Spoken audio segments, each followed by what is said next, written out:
Puji Tuhan, buat pagi hari yang indah ini kita boleh beribadah kepada Tuhan, bersekutu dengan Tuhan, mendengarkan suara Tuhan dan mematuhi suara Tuhan. Haleluya. Puji Tuhan buat cuaca yang baik. Saudara dapat mendengarkan saya? Dapat semua sampai ke belakang? Lambaikan tangan saudara kalau saudara bisa mendengarkan saya. Lambaikan tangan saudara. Haleluya. Sampai ke belakang melambaikan tangan. Saya pikir mic-nya sudah cukup bagus. Tuhan memberkati. Haleluya. Nah, hari ini topik firman Tuhan yaitu menjadi orang Kristen yang rohani. Sesudah diselamatkan kita perlu bertumbuh. Karena selamat artinya lahir baru. Pada waktu kita lahir baru kita masih bayi-bayi rohani. Tapi bayi-bayi rohani tidak bisa terus bayi-bayi rohani. Melihat bayi-bayi memang cantik. Kita suka bermain-main dengan bayi-bayi. Tetapi bayi yang terus bayi setelah 1 tahun, setelah 2 tahun saudaraku, saudara membuat kita bersedih hati. Mengapa? Karena dia tidak bertumbuh. Demikian juga secara rohani, saudaraku. Nah, waktu anak kami masih kecil, kami sangat memperhatikan pertumbuhannya. Kalau dia kurus, kami pikir makanan apa lagi yang diberikan kepadanya, supaya dia bertambah-tambah gemuk. Jadi kami orang tua sangat merindukan anak kami bertumbuh, bertambah-tambah dewasa. Kemudian dia bisa sekolah taman kanak-kanak, kemudian sekolah SD, kemudian seterusnya sampai mahasiswa. Dan kami bersuka cita melihat anak kami bertumbuh. Tetapi kalau anak kami tidak bertumbuh, tidak ada yang lebih sedih lagi melihat seorang anak yang tidak bertumbuh. Nah, dari pihak Tuhan juga mengendaki supaya kita ini bertumbuh. Bertumbuh menjadi apa? Saudara berkata, bukankah tubuh saya sudah cukup besar? Benar, saudaraku. Bertumbuh menjadi seperti Yesus. Bisa bersekutu dengan Yesus. Bisa berkata-kata dengan Yesus. Mengerti perkara-perkara rohani. Minggu yang lalu saudara mendengarkan firman Tuhan. Kita harus selalu berada dalam hadirat Tuhan. Berada dalam hadirat Tuhan berarti kita bersekutu dengan Tuhan. Kita bisa berkata-kata dengan Tuhan. Kita bisa mengutarakan isi hati kita kepada Tuhan. Dan kita mendengar suara Tuhan. Itulah artinya saudaraku bersekutu dengan Tuhan. Tuhan menyelamatkan kita. Supaya kita bisa berkata-kata dengan Tuhan. Ingatkah saudara akan perkataan Tuhan Yesus yang berkata, domba-dombaku mendengar suaraku. Ya, apakah domba-domba Tuhan? Apakah orang Yahudi saja domba-domba Tuhan? Bukan, saudaraku. Saudaraku, semua anak-anak Tuhan yang sudah diselamatkan Tuhan adalah domba-domba Tuhan. Dan domba-domba Tuhan mendengar suara Tuhan. Inilah artinya dewasa. Yaitu mendengarkan suara Tuhan. Mendengarkan suara Tuhan. Nah, ini terjadi karena kita boleh mengambil waktu bersekutu dengan Tuhan. Dapat berkomunikasi dengan Tuhan. Menjadi orang-orang rohani. Kita membacakan pada saudara Roma 8 ayat 29. Roma 8 ayat 29. Sebab semua orang yang dipilihnya dari semula, mereka juga ditentukannya dari semula untuk menjadi serupa dengan gambaran anaknya, supaya ia anaknya itu menjadi yang sulung di antara banyak saudara. Siapa yang diselamatkan Tuhan, dia juga diaturkan Tuhan, ditentukan Tuhan menjadi serupa dengan anaknya, serupa dengan Yesus. Yesus sangat bersekutu dengan Bapanya. Tuhan Yesus mengerti menyampaikan maksud Bapanya. Tuhan Yesus mendengar suara Bapanya. Lalu kita mendengarkan bahkan pada minggu-minggu yang lalu, di mana dikatakan Tuhan Yesus hanya mengerjakan apa yang dilihatnya dikerjakan oleh Bapa. Jadi Tuhan Yesus begitu erat persekutuannya dengan Bapa. Saudara, kita juga dipanggil untuk bersekutu dengan Bapa di sorga. Itulah dia dewasa rohani, bisa berkata-kata dengan Bapa di sorga, mendengar suara Bapa. Jangan biarkan segala perkara dunia dosa ini menghalangi persekutuan saudara dengan Tuhan. Itu kehendak Tuhan, menjadi sama seperti Yesus. Yesus yang mengerjakan pekerjaan Bapanya. Demikian kita sebagai anak-anak Tuhan, kita mengerjakan pekerjaan Bapa kita. Kita mengerjakan pekerjaan Yesus. Nah, jadi menjadi orang Kristen yang rohani, menjadi sama seperti Yesus, dewasa seperti Yesus. Tuhan juga mengendaki kita hidup sama sebagaimana dia hidup. Wah, ini luar biasa. Kelihatannya berat. Apakah memang betul ayat ini dituliskan dalam firman Tuhan? Jelas ini dituliskan kepadaku, dan ini bukan salah cetak. 1 Yohanes pasal 2 ayat 6 dikatakan, barang siapa mengatakan bahwa ia ada di dalam dia, dalam Yesus, dia wajib hidup sama seperti Kristus telah hidup. Siapa yang mengatakan dia ada dalam Yesus, dan kita semua mengaku diri kita ada dalam Yesus, bahkan Yesus ada dalam saya, itulah dia keselamatan. Yesus ada dalam saudara, dia wajib hidup sama sebagaimana Yesus hidup. Saya percaya Tuhan tidak minta sesuatu yang tidak mungkin kita laksanakan. Tentunya ini bisa jadi, dan ini kehendak Tuhan. Kita hidup sama sebagaimana Yesus hidup. Hidup dalam roh, berjalan dalam roh. Roh itu telah diberikan kepada kita. Bahkan baru-baru ini kita mengadakan baptisan. Firman Tuhan berkata, setelah kita dibaptiskan, dalam Roma 6 ayat 4, kita harus hidup dalam satu hidup yang baru, lain daripada sebelumnya. Inilah dia menjadi orang Kristen, menjadi orang rohani. Hidup kita tidak dapat sama sebagaimana hidup kita sebelumnya. Roma 6 ayat 4. Dengan demikian kita telah dikuburkan bersama-sama dengan dia oleh baptisan dalam kematian, supaya sama seperti Kristus telah dibangkitkan dari antara orang mati oleh kemudian Bapa, demikian juga kita akan hidup dalam hidup yang baru. Hidup dalam hidup yang baru, lain daripada hidup sebelumnya. Robah sungguh-sungguh sebagai siang dengan malam, karena Tuhan Yesus telah ada dalam hati kita, dan manusia lama kita telah dikuburkan. Sekarang kita adalah manusia baru, kejadian yang baru, kita harus hidup baru. Hidup yang berkemenangan, karena Tuhan menghendaki kita menang. Sama sebagaimana Yesus hidup, dibentuk terus menjadi orang-orang rohani, menjadi sama seperti Yesus. Ini kehendak Tuhan. Hanya orang yang menang yang mewarisi hidup yang kekal. Dalam Wahyu 3 ayat 21 dikatakan, Wahyu 2 ayat 7. Lebih dahulu saya bacakan pada saudara.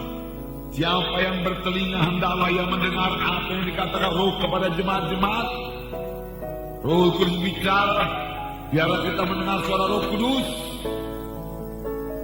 Barang siapa yang menang, dia akan berikan dari pohon kehidupan yang ada dalam taman Firdaus Allah. Barang siapa yang menang, biarlah kita semua menang. Semua kita bisa menang. Tuhan telah memberikan Roh Kudus kepada kita.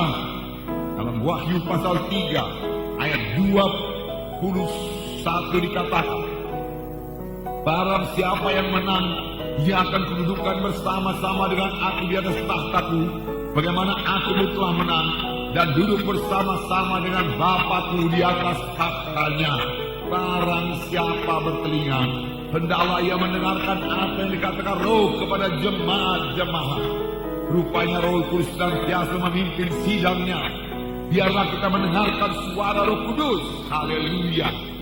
Kalau saudara suka berada dalam hadirat Tuhan, suka berdoa. Berdoa bukan doa biasa saja, bukan doa memenuhi kewajiban, bukan doa mengusir setan saja karena takut nanti diganggu oleh setan, tapi doa yang mencari hadirat Allah, doa yang tidak mau kalah sebelum dia sampai ke hadirat Tuhan dan bersekutu indah dengan Tuhan. Hingga dia menerima kekuatan daripada Tuhan, kesegaran daripada Tuhan, firman daripada Tuhan untuk hari itu. Itulah dia orang yang menang. Dia tidak bisa dikalahkan. Jadi berdoa bukan hanya berdoa 5 menit 10 menit, tapi masuk dalam hadirat Tuhan dan berada dalam hadirat Tuhan dan memelihara hadirat Tuhan tersebut. Amin, saudara. Inilah dia doa. Berapa lama terserah dalam pimpinan Roh Kudus. Berapa lama saudara sampai di hadirat Tuhan. Berapa lama saudara mau berkata-kata dengan Tuhan. Saudara sudah lahir baru, saudara sudah selamat. Roh Kudus diberikan kepada saudara supaya saudara berkata-kata dengan Tuhan. Haleluya. Inilah hidup yang baru. Bertemu dengan Yesus tiap-tiap hari. Alangkah indahnya, saudaraku. Tuhan menghendaki kita menang. Mengapa? Karena Tuhan telah melengkapi kita dengan kuasa. Pertama, firman Tuhan berkata, tunggulah di Yerusalem sampai kamu dilengkapi dengan kuasa dari Maha Tinggi. Mereka menunggu, namun mereka bertanya, untuk apa kami menunggu? Karena Yohanes membaptis dengan air, tapi tidak lama lagi kamu akan dibaptis dengan Roh Kudus. Tuhan, masa inikah kamu membangunkan kembali kerajaan bagi Bani Israel? Bukan itu yang dimaksud. Tuhan Yesus berkata, kerajaanku bukan dari kerajaan dunia ini, peperanganku bukan peperangan dunia ini, tapi peperangan melawan roh-roh jahat di darat. Tetapi kamu akan beroleh kuasa. Kamu akan beroleh kuasa. Kamu akan beroleh kuasa kalau Roh Kudus turun ke atas kamu dan kamu menjadi saksi bagiku Yerusalem, Judea, Samaria, sudah sampai ke ujung bumi. Roh Kudus yang di dalam saudara, yang saudara terima pada saudara lahir baru, yang dipenuhkan dalam saudara pada saudara dibaptis dengan Roh Kudus, memberikan kuasa kepada saudara untuk menjadi saksi Tuhan, memberikan kuasa kepada saudara untuk mematikan perbuatan daging, kebiasaan-kebiasaan yang jelek, pikiran-pikiran yang tidak senonoh, bisa dimatikan dengan Roh Kudus yang ada dalam saudara, sehingga saudara bisa menjadi orang rohani. Amin, saudara. Tuhan mau kita menang, saudara, menang. Yang kedua, Tuhan telah memberikan kepada kita kuasa dalam nama Yesus. Luar biasa. Segala kuasa yang ada pada Yesus terdapat dalam namanya. Ini diberikan kepada Tuhan Yesus pada waktu dia selesai mengerjakan pekerjaannya taat sampai kepada maut. Lalu Allah mengaruniakan kepada dia nama di atas segala nama, di mana dalam nama Yesus bertekuk lutut segala sesuatu yang di sorga, di bumi, dan di bawah bumi. Segala kuasa yang ada di bumi ini sekarang, segala kuasa-kuasa kegelapan, segala penguasa-penguasa jahat udara, pemerintahan-pemerintahan semua tunduk dalam nama Yesus, dalam nama Yesus. Dan Tuhan Yesus telah menganugerahkan dalam nama Yesus tersebut kepada gereja. Oleh sebab itu gereja harus berkuasa, anak-anak Tuhan harus berkuasa. Itu sebabnya Tuhan minta anak-anak Tuhan itu harus menang. Harus menang. Barang siapa yang menang, karena Tuhan telah memberikan kepada kita kuasa yang luar biasa. Puji Tuhan, saudara. Amin, saudara. Satu lagi saudara yang sangat berkuasa, yaitu firman Tuhan. Firman Tuhan tidak kehilangan kuasanya. Firman Tuhan berkuasa untuk menciptakan apa yang tidak ada menjadi ada. Firman Tuhan berkuasa menyembuhkan. Firman Tuhan menambah iman saudara. Firman Tuhan menjadi milik saudara. Haleluya. Haleluya. Nah, saudara boleh percaya kepada firman Tuhan, bersandar kepada firman Tuhan, yang saudara tidak akan pernah dipermalukan. Firman Tuhan belum kehilangan kuasanya. Ucapkan firman Tuhan kepada gunung-gunung, maka gunung-gunung akan tersampak. Amin, saudara. Di dalam nama Yesus kau gunung penyakit, saya perintahkan kau pergi di dalam nama Yesus. Karena oleh bilu Yesus saya sudah sembuh. Saya mengucapkan firman Tuhan kepada penyakit. Firman Tuhan tidak kembali kosong. Firman Tuhan berkata, oleh sebab itu biarlah anak-anak Tuhan kaya dengan firman Tuhan. Sayangnya banyak orang Kristen sangat miskin dengan firman Tuhan. Padahal firman Tuhan berkata, hendaklah firman itu berdiam dalam kamu dengan segala kekayaannya. Biar kita selalu mengucapkan firman Tuhan. Bahkan buku Habakuk berkata, dunia ini akan dipenuhkan dengan firman Tuhan. Amin, saudara. Tugas kita sebagai anak-anak Tuhan bicara daripada firman Tuhan, kaya dengan firman Tuhan. Bahkan buku Amsal berkata, taruhlah firman itu dalam hatimu, jangan menjauh dari matamu. Perhatikanlah perkataanku, firman Tuhan berkata, jangan menjauh dari matamu, simpan di lubuk hatimu. Apakah itu firman Tuhan? Maka itu akan memberikan kesembuhan bagi seluruh tubuhmu dan kehidupan bagi mereka yang mendapatkannya. Firman Tuhan yang kita perhatikan, yang tidak menjauh dari mata kita, yang kita simpan di lubuk hati kita, membawa kesembuhan bagi seluruh tubuh kita. Berarti kalau kita penuh dengan firman Tuhan, penyakit tidak berkuasa atas kita, karena firman Tuhan itu berkuasa. Jangan lupakan firman Tuhan, taruhlah di hati saudara, isi hati saudara dengan firman Tuhan. Amin. Amin, saudaraku.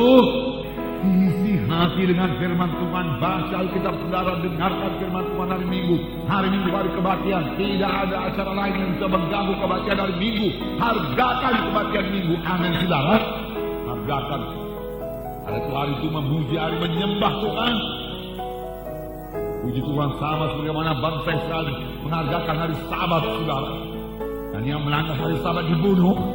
Ketahui itu perjanjian lama kerap kali badani. Sekarang perjanjian baru adalah rohani. Maka hari Minggu hari beribadah kepada Tuhan, di mana kita mendengarkan firman Tuhan. Namun firman Tuhan sudah dengarkan pada hari Minggu, jangan lupakan, saudara. Ingatkan itu selalu, taruh dalam hati saudara, ucapkan melalui mulut saudara, maka hidup saudara akan berkuasa. Ada kuasa dalam nama Yesus. Tanda orang percaya yaitu mereka akan mengusirkan setan dalam nama Yesus. Banyak penyakit-penyakit disebabkan oleh setan. Usirkan setan, maka penyakitnya sembuh. Amin, saudara. Dalam nama Yesus, dalam nama Yesus. Haleluya. Puji Tuhan, puji Tuhan. Nah, saudara, itu sebabnya Tuhan berkata bahwasanya pekerjaan-pekerjaan yang aku kerjakan akan kamu kerjakan. Bahkan pekerjaan-pekerjaan yang lebih besar daripada ini akan kamu kerjakan, akan dikerjakan oleh gereja, karena aku pergi kepada Bapa. Aku pergi kepada Bapa, tapi gereja akan melakukan pekerjaanku. Gereja akan mengabarkan Injil. Gereja akan meletakkan tangan orang sakit lalu orang itu sembuh. Gereja akan mengusirkan setan dalam nama Yesus, lalu setan akan pergi. Gereja harus mengusirkan setan. Setan ada, saudaraku. Tapi kuasa Tuhan lebih nyata daripada kuasa setan. Dan roh Tuhan yang dalam saya, roh Tuhan dalam saudara, jauh lebih besar daripada segala roh-roh jahat dalam dunia ini. Jika dalam nama Yesus kita berkuasa mengusirkannya, kita berkemenangan atasnya. Oleh sebab itu kita dapat mengerjakan pekerjaan yang dikerjakan oleh Yesus. Bagaimana saudara berkata, singkat saya ceritakan kepada saudara, Yesus membukakan rahasia. Yesus tidak menyembunyikan apa-apa daripada sidangnya. Yesus mau sidangnya berkuasa. Yesus mau sidangnya berkuasa. Yesus menerangkan bagaimana dia mengadakan tanda ajaib dan mujizat. Biarlah gereja memperhatikannya, saudaraku. Biarlah anak-anak Tuhan memperhatikannya. Apakah kata Tuhan Yesus? Pekerjaan-pekerjaan yang aku kerjakan adalah daripada Bapa. Aku melihat Bapakku mengerjakannya. Apa yang kukatakan kepadamu bukan daripada aku, tapi daripada Bapakku. Lalu Yesus berkata kepada orang sakit, bangkitlah, angkat tempat tidurmu dan berjalan. Dan orang itu bangkit mengangkat tempat tidurnya dan berjalan. Mengapa? Karena dia dengar Bapaknya menyuruh dia mengatakan perkataan yang demikian. Apakah itu tidak mungkin? Mengapa tidak mungkin? Saudaraku, tentunya ini bisa. Ini kembali saya terangkan kepada saudara adalah karena persekutuan Tuhan Yesus yang sangat erat dengan Bapanya. Jika dia melihat apa yang dikerjakan Bapanya, jika dia boleh berbuat apa yang disuruh Bapanya, bukankah kita juga bisa bersekutu dengan Bapa di sorga? Amin, saudaraku. Bukankah kita bisa mendengarkan suara Tuhan? Amin, saudaraku. Haleluya. Roh Tuhan bicara dalam hati kita, saudara, datang ke dalam pikiran kita, ke dalam hati kita, tiba-tiba suara Tuhan. Kita lihat nabi-nabi pada zaman dahulu apa dia katakan. Maka datanglah firman Tuhan kepada Nabi Yesaya. Maka datanglah firman Tuhan kepada Nabi Yeremia. Dia mendengar suara Tuhan. Domba-dombaku mendengar suaraku, Tuhan berkata. Ini saatnya sidang Tuhan menjadi orang Kristen yang sungguh-sungguh, menjadi orang Kristen yang rohani, menjadi orang Kristen yang mengerti maksud Tuhan. Musa berkata, jikalau aku telah beroleh kasih karuniamu, biarlah aku mengenal jalan-jalanmu. Aku mau lebih intim bersekutu dengan engkau. Ini saudaraku terjadi pada orang-orang rohani. Oleh sebab itu pada hari topik firman Tuhan itu menjadi orang rohani.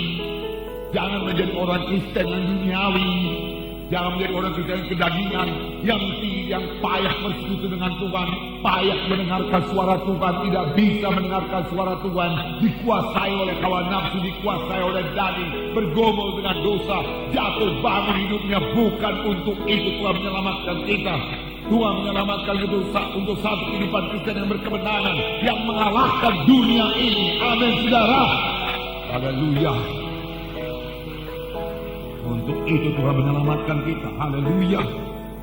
Dan Tuhan telah memberikan segala kelengkapan yang kita butuhkan untuk hal tersebut.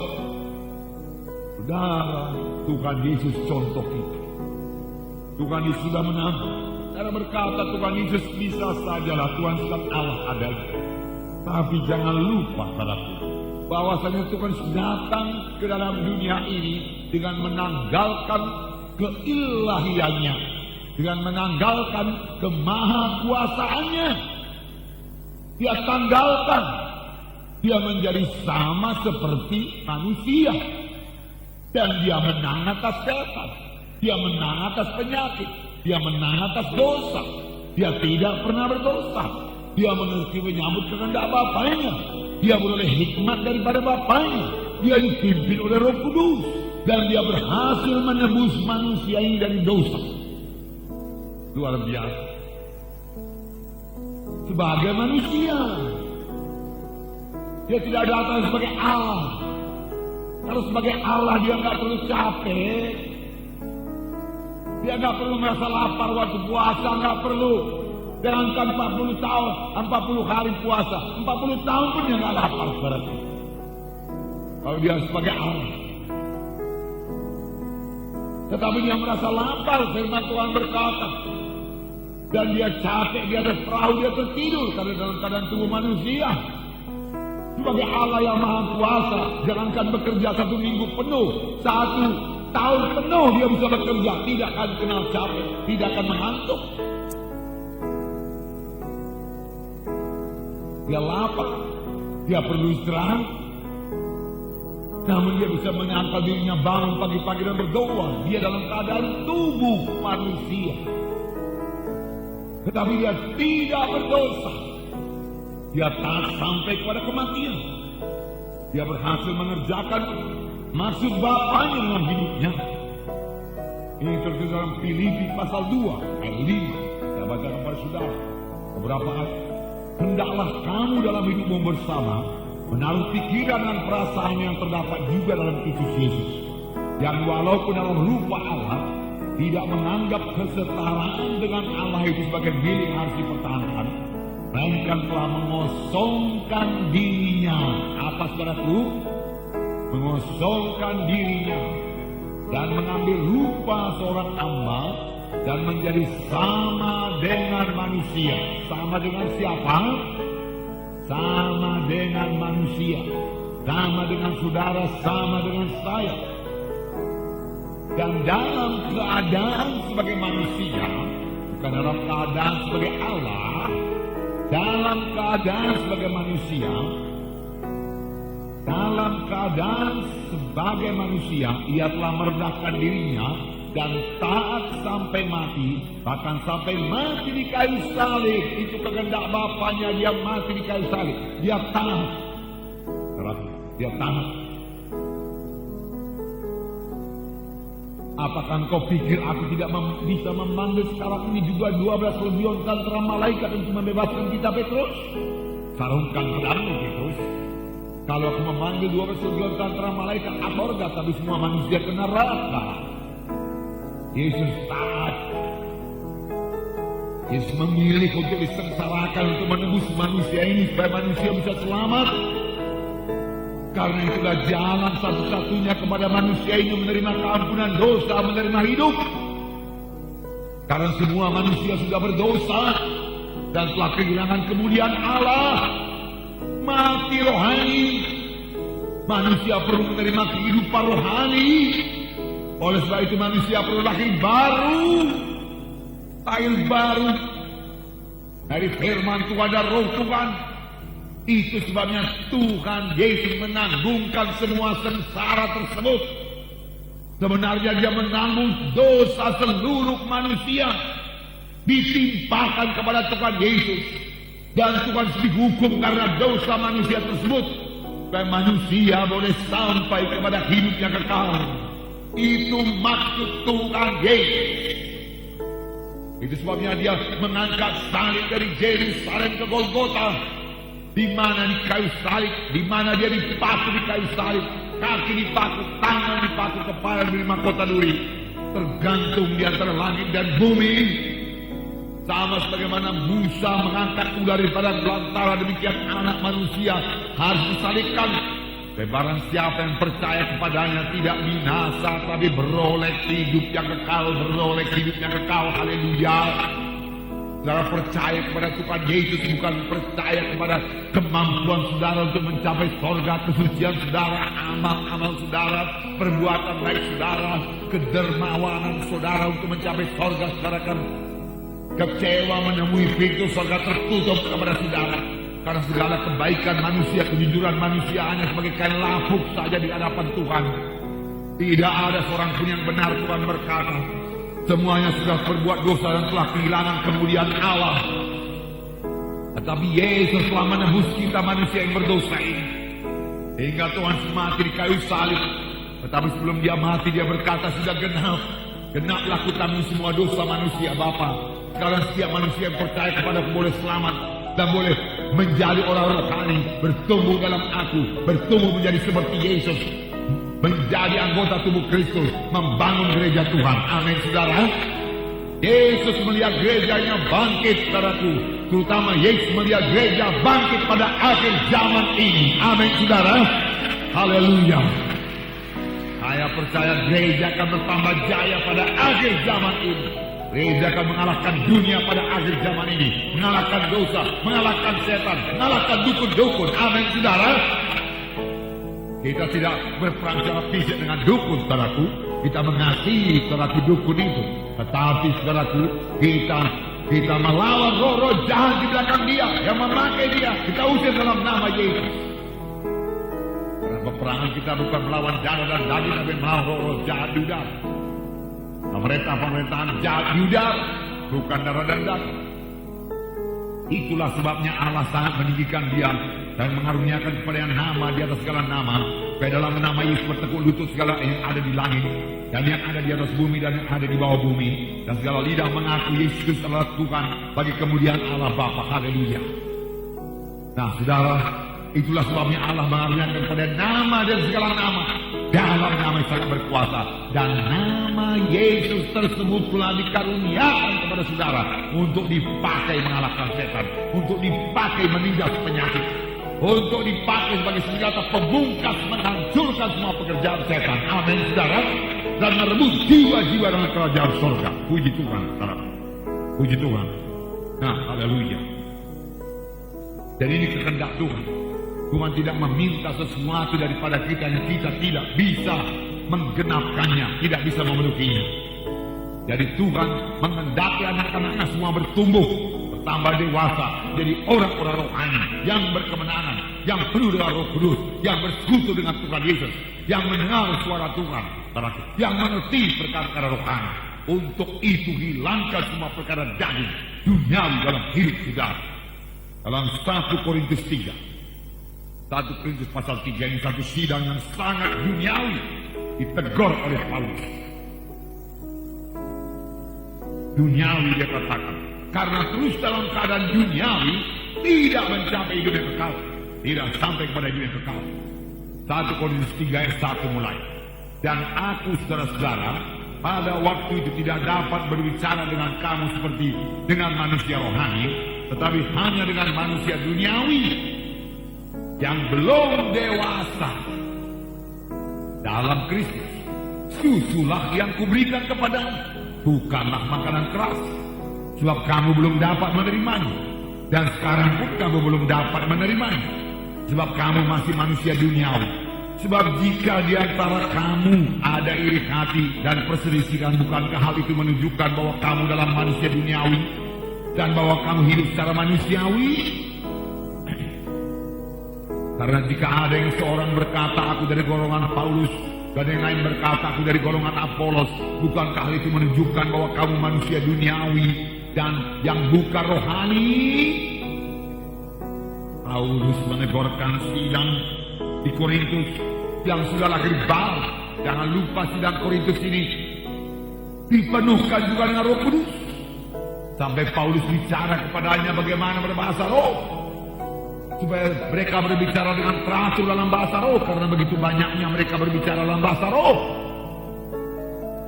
Tetapi walaupun mereka bicara dalam bahasa roh, mereka masih duniawi, belum dewasa. Paulus mengeluh kepada sidang ini, kamu tidak mengerti perkara-perkara rohani. Aku tidak bisa mengajarkan kepada perkara-perkara rohani, tetapi kepada manusia seperti manusia duniawi.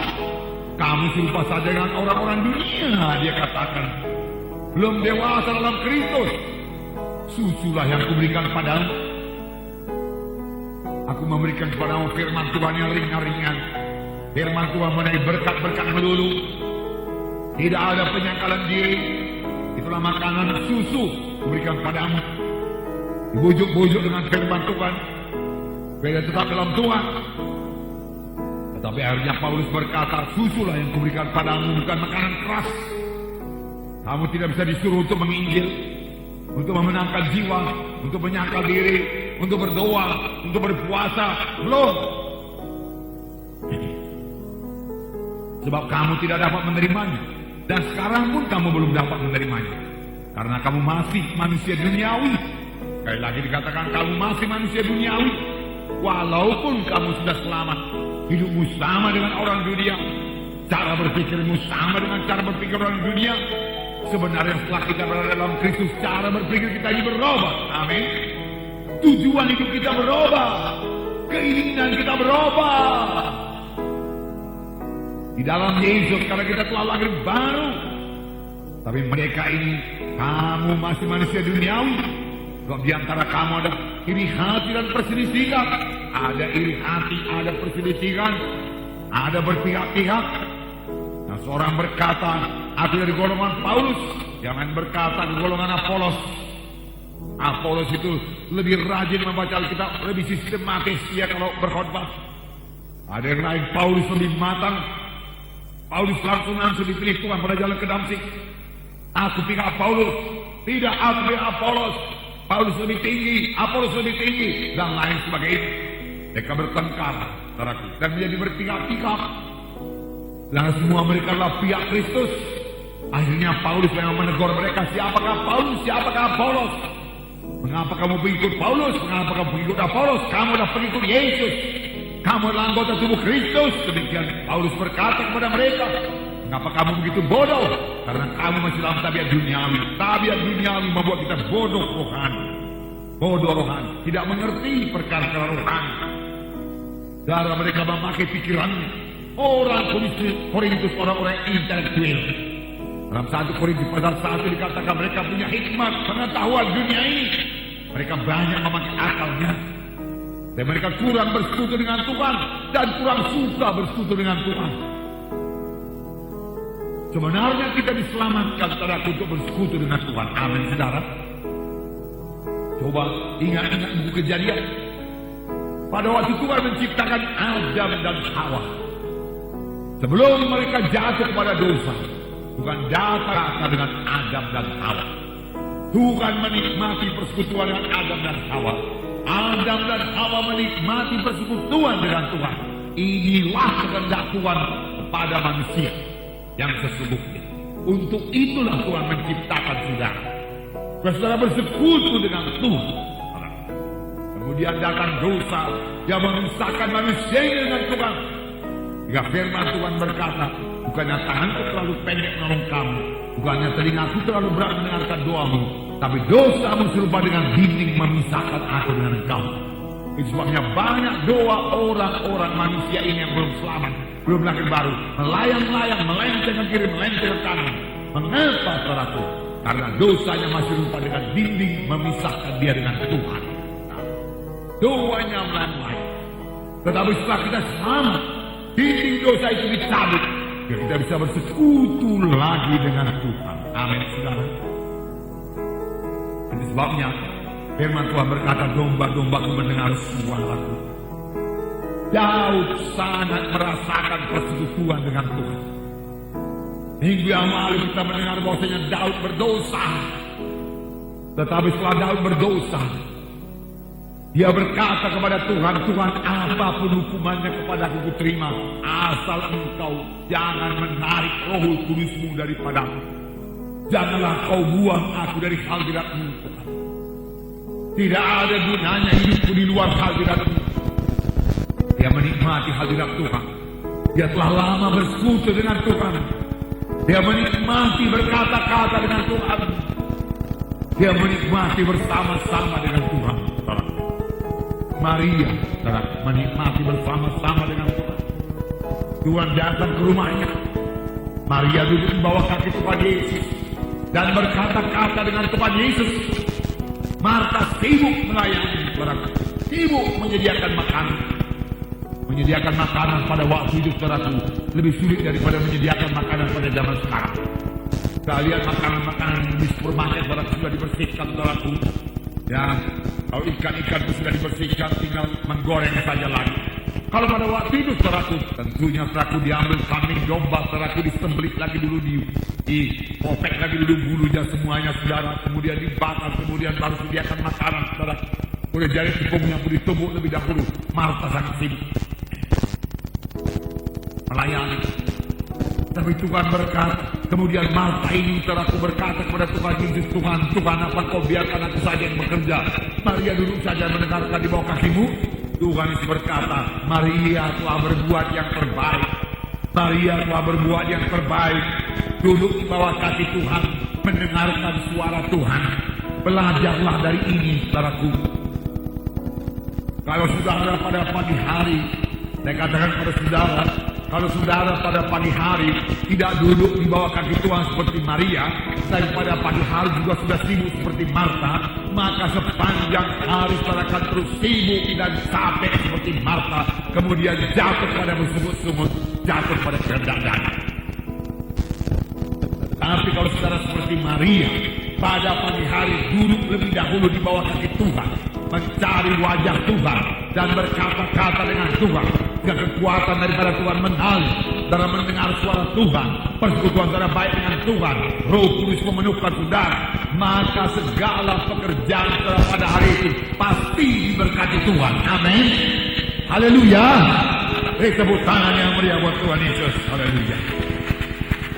Puji Tuhan, puji Tuhan. Mari kita lihat ciri-ciri manusia duniawi. Baik kita sadar, jujur. Kalau masih ada kita yang dalam tabiat duniawi, tabiat jadi kita bertobat. Amin, saudaraku. Kita tinggalkan. Kalau tetap dalam tabiat duniawi, firman Tuhan berkata, kamu akan mati kelak. Mati kelak artinya tidak ke surga. Oleh sebab itu semua kita perlu berubah, dan bisa berubah. Ada kekuatan diberikan Tuhan. Roh Kudus sudah diberikan Tuhan kepada saudara. Sebab dengan Roh Kudus saudara berkemenangan. Amin, saudara. Menjadi orang-orang rohani.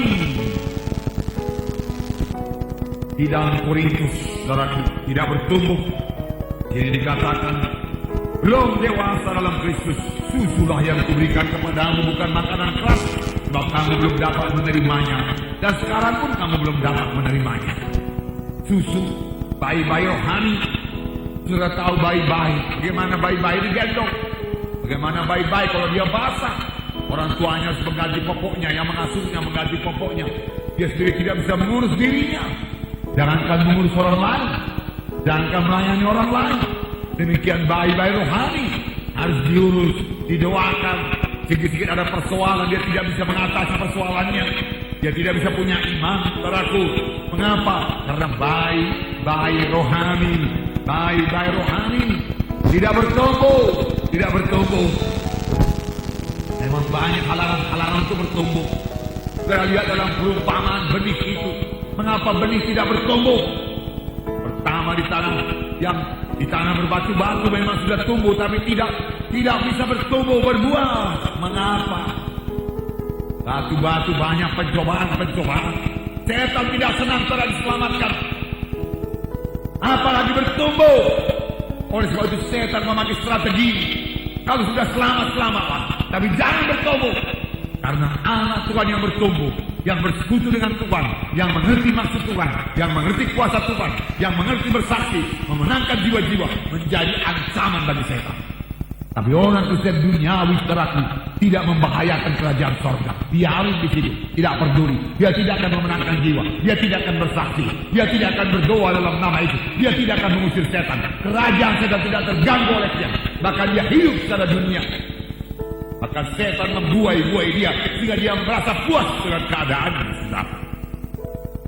Baik-baik tidak bisa mengurus orang lain, saudara. Dan apalagi, saudaraku, saudara, perkara-perkara dunia ini bisa menarik orang-orang Kristen. Tuhan dikatakan mengenai perumpamaan benih itu, yaitu yang jatuh di semak duri, tidak bertumbuh. Mengapa? Karena duri itu membunuh benih tersebut. Apakah itu kekhawatiran hidup dalam dunia ini? Kekhawatiran, selalu khawatir sehingga berdoa juga tidak sempat, cemas. Saudaraku, saudara, itu tipuan setan. Firman Tuhan berkata, jangan kamu cemas, jangan kamu khawatir, serahkan segala persoalanmu kepada Tuhan. Tuhan penolong kita, Tuhan hidup yang mendengarkan kita. Percayalah kepadanya.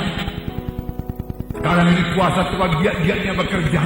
Apakah dia bekerja dalam hidup saudara sebagai hasil daripada doa saudara? Tidak ada yang mustahil bagi orang percaya. Kerajaan surga bukan hal makan minum, tapi damai sejahtera dan kuasa dalam Roh Kudus. Amin, saudara. Kerajaan surga yang berkuasa. Sepanjang kita minta dia berkuasa, bukan kerajaan dunia yang berkuasa. Tuhan yang berkuasa, bukan setan yang berkuasa. Amin, saudara. Haleluya. Haleluya. Nah, apakah kita masih perlu ditolong selalu, saudaraku? Sudahkah kita bisa memuridkan? Sudahkah kita bisa bersaksi? Mari memberi buah kepada Tuhan. Perintah agung yang berkata, pergilah kamu jadikan sekalian bangsa muridku.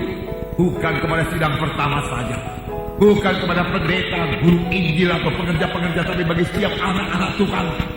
Ambil bahagia pada jadi terang Tuhan. Bersaksilah, saudaraku. Kunjungilah jiwa-jiwa, saudaraku. Kunjungi anak-anak Tuhan. Bekerja sama dengan anak-anak Tuhan. Kunjungi jiwa-jiwa yang belum selamat, dan bawa mereka kepada Tuhan. Itu dia orang dewasa yang bisa bekerja buat Tuhan. Tidak ada manusia yang menyuruh dia, tapi Roh Kudus menggerakkan dia bersaksi. Dan dia tahu menyambut maksud Roh Kudus, saudaraku. Puji Tuhan, puji Tuhan. Nah, sadari, apakah saya sudah dewasa atau belum? Apakah saya sudah jadi orang rohani? Apakah saya masih bayi-bayi? Karena kalau kita belum menyadarinya, kita tidak bisa berubah. Tapi kalau kita sudah sadar dengan jujur, Tuhan, aku belum bertumbuh juga, aku mau bertumbuh. Maka saudara harus mengambil tindakan-tindakan, langkah-langkah yang pasti. Saudara harus berbuat sesuatu supaya saudara berubah. tanpa berbuat sesuatu seturut dengan firman Tuhan, saudara tidak akan berubah juga. Ada tindakan, aku akan bertobat. Aku menambahi jam-jam berdoa. Aku merenungkan firman Tuhan. Aku mematikan perbuatan tubuh. Segala pikiran-pikiran najis kubuang semua. Pikiran manusiawi kubuang dalam nama Yesus. Aku mau bertumbuh dan jadi orang rohani dalam nama Yesus. Sudah sampai waktunya aku menangkan jiwa. Beri keberanian kepada aku, beri kekuatan kepada aku. Tuhan menolong saudara, amin saudara. Haleluya.